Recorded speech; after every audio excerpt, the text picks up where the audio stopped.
मुख्यमंत्री देवेंद्र फडणवीसांचा पुन्हा प्रचार सभांचा धडाका। 7 दिवसात घेणार 22 सभा।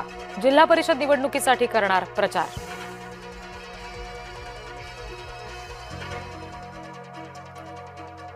जे खोडा घालायचे त्यांना 332 नंबरचा घोडा दाखवला। नाव न घेता एकनाथ शिंदे यांचा उद्धव ठाकरेंवर निशाणा। मुंबईच्या महापौर निवड प्रक्रियेला वेग। 2 ते 3 दिवसात भाजप शिवसेना गट स्थापन करणार।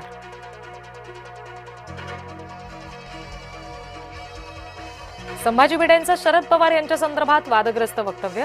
शरद पवार राष्ट्रद्रोही, संभाजी भिडेंचं वक्तव्य। अंबादास दानवे उद्धव ठाकरेंची साथ सोडणार। उदय सामंत यांच्या वक्तव्यामुळे खळबळ।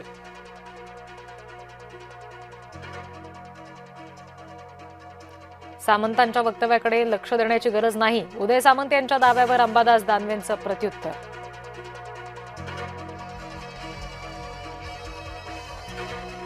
नाईक मंत्री झाले शिंदेंच्या कृपेनं। शिंदेंवर सतत टीका करणाऱ्या नाईकांना सामंतांचं उत्तर। यापुढे शिवसैनिक गप्प बसणार नाहीत, सामंतांचा इशारा।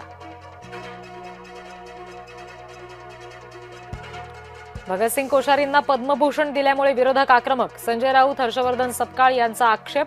लोकशाही संविधानाला कोश्यारींनी पायदळी तुडवल्याचा सुद्धा केला आरोप।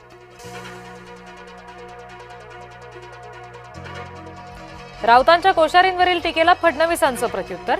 1 रँक 1 पेन्शनसाठी मोठं काम। टीका करणारे छोट्या मनाचे, फडणवीसांचा टोला।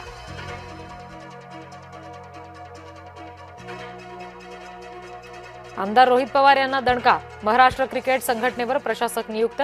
निवृत्त न्यायमूर्ती सानप पाहणार संघटनेचा कारभार।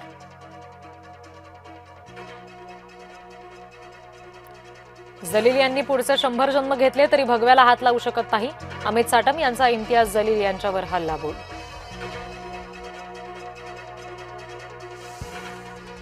भाजप एमआयएम एकाच नाण्याच्या 2 बाजू। हिरव्या आणि भगव्या रंगावर यांचं प्रेम नाही। हर्षवर्धन सपकाळ यांचा भाजपवर पलटवार।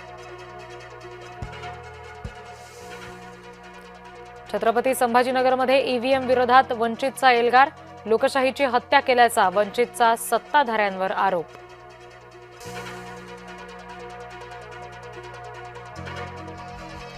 शक्तीपीठ महामार्गाचं सुधारित संरेखन निश्चित।